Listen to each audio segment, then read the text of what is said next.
السلام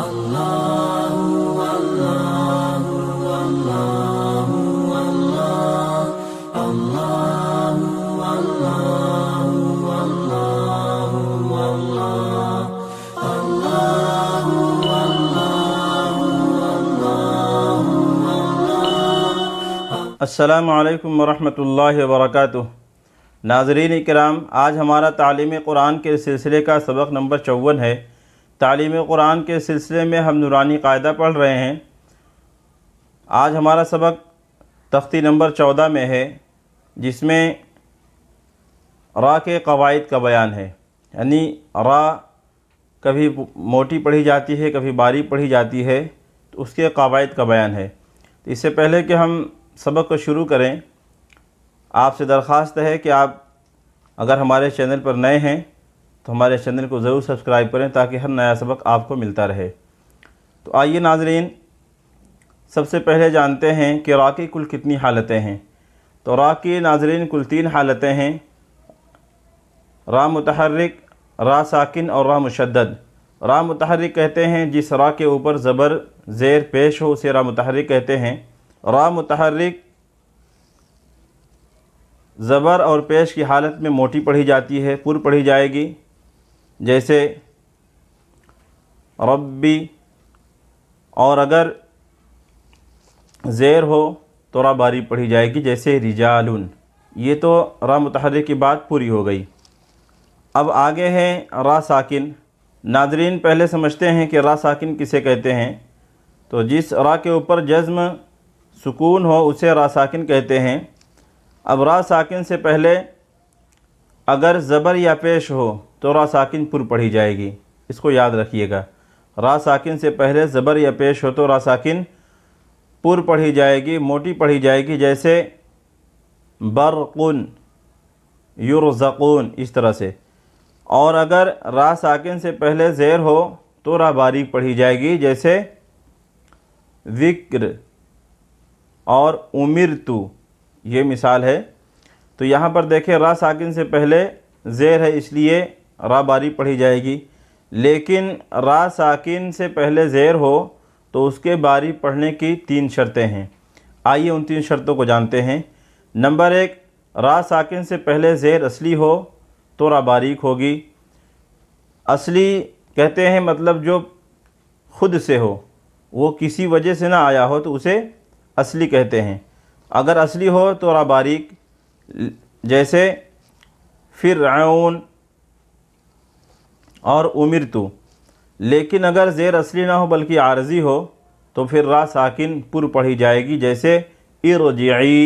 ارجعی میں جو حمزہ کے نیچے زیر ہے وہ عارضی ہے، وہ اس لیے کہ را ساکن ہے یہاں پہلا حرف جو ہے، اور را ساکن کو پڑھنے کے لیے کسی متحرک حرف کی ضرورت پڑتی ہے، تو وہ حمزہ کو جو ہے حرکت دی گئی ہے، پہلے سے نہیں بلکہ اس کو حرکت دی گئی ہے ارجعی کو پڑھنے کے لیے، تو اس لیے اس کی حرکت عارضی ہے، اس لیے یہاں پر را پر ہوگی۔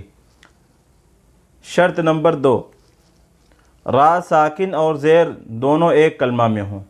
را ساکن اور زیر دونوں ایک کلمہ میں ہوں، الگ الگ نہ ہوں تو باریک ہوگی، جیسے فرعون اور وصبر۔ فرعون یہ پورا ایک جملہ، ایک ورڈ ہے، جسے ہم کہتے ہیں ہندی میں شبد کہتے ہیں۔ تو فرعون یہ ایک کلمہ ہے، تو اس کی را کو باریک پڑھیں گے۔ اور اگر را ساکن اور زیر دونوں الگ الگ کلمہ میں ہوں تو پھر را ساکن پر پڑھی جائے گی، جیسے امرتابو رب ارجعونی۔ دیکھیں یہاں پر ربی الگ کلمہ ہے اور ارتضی الگ کلمہ ہے، اس کو ہم کیسے سمجھیں گے کہ یہ دونوں الگ الگ کلمہ ہے؟ اس کو میں آپ کو پہچان بتا دیتا ہوں، چونکہ عربی وغیرہ جو لوگ پڑھے ہوتے وہ سمجھ جاتے ہیں، لیکن جو عربی کے قاعدہ نہ جانتا ہو تو اس کے لیے مشکل ہوتا ہے۔ آپ آسان یاد رکھیے کہ جہاں پر را ساکن سے پہلے الف یعنی حمزہ آ جائے گا، تو حمزہ تو بعد میں بنتا ہے، الف ہمیشہ ساکن ہوتا ہے، تو جہاں پر را ساکن سے پہلے الف آپ کو دکھائی دے تو آپ یہ سمجھ جائیے گا کہ یہ دونوں الگ الگ کلمہ ہے، تو اس را کو پر پڑھیں گے۔ آئیے شرط نمبر 3 جانتے ہیں۔ را ساکن کے بعد حروف مستعلیہ میں سے کوئی حرف نہ ہو، یعنی را ساکن ہو اس سے کے بعد حروف مستعلیہ میں سے کوئی حرف نہ ہو تو را باریک ہوگی، جیسے فرعون۔ اور اگر ہو یعنی را ساکن کے بعد حروف مستعلیہ ہو تو پھر را باریک نہیں بلکہ پر پڑھی جائے گی، جیسے ارصاد، مرصاد، قرطاس اور فرقتن۔ اس قاعدے کی یہی 4 مثالیں پورے قرآن شریف میں، اس کو یاد رکھ لیجئے گا، یاد کر لیجئے گا۔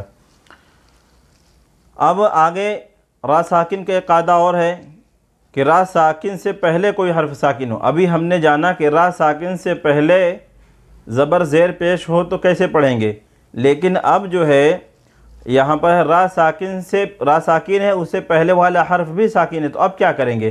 تو پھر وہاں پر دیکھیں گے را ساکن، اس سے پہلے حرف ساکن اور اس سے پہلے زبر پیش ہو تو را پر ہوگی، اور اگر زیر ہو تو باریک ہوگی، جیسے والعصر خسر۔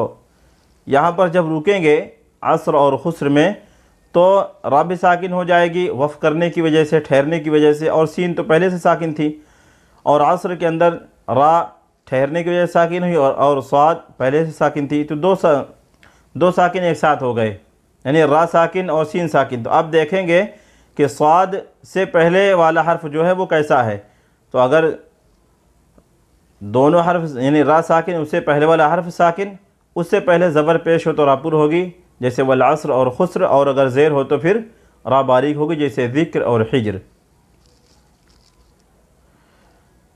را ساکن کا ایک قاعدہ اور ہے کہ را ساکن سے پہلے یا ساکن ہو تو را کو پھر کس طرح سے پڑھیں گے۔ را ساکن سے پہلے یا ساکن ہو تو را کو ہمیشہ باریک پڑھیں گے، چاہے اس سے پہلے زبر ہو پیش ہو کچھ بھی ہو، یا ساکن سے پہلے، اس لیے کہ یا 2 زیر کے قائم مقام ہوتی ہے یا ساکن، جیسے خبیر، خیر۔ ناظرین، را کی ہم نے بتلایا تھا کہ 3 حالتیں ہیں، تو را متحرک اور را ساکن کی بحث پوری ہو گئی۔ اب آئیے را مشدد۔ را مشدد کسے کہتے ہیں؟ جس را کے اوپر تشدید ہو اس کو را مشدد کہتے ہیں۔ را مشدد پر زبر اور پیش ہو تو را مشدد پر ہوتی ہے، جیسے الرحمن اور ففروا۔ اور اگر را مشدد کے نیچے زیر ہو تو پھر را مشدد باریک پڑھی جائے گی، جیسے شرری۔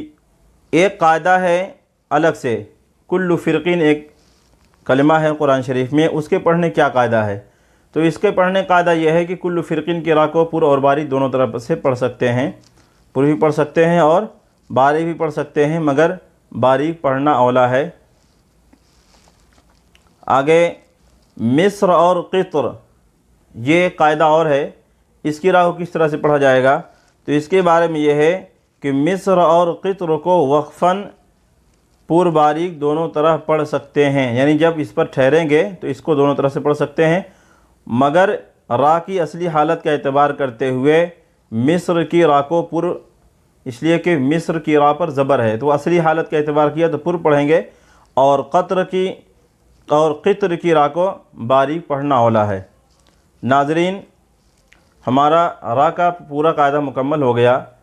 آج کچھ نہیں، صرف را کے قواعد ہم نے جانے ہیں، اس کو ہم اچھی طرح سے سمجھ لیں گے، 2-4 مرتبہ سن لیں گے ویڈیو کو، تو انشاءاللہ العزیز ہم اچھی طرح سے سمجھ جائیں گے۔ انشاءاللہ پھر ملیں گے۔ السلام علیکم ورحمۃ اللہ وبرکاتہ۔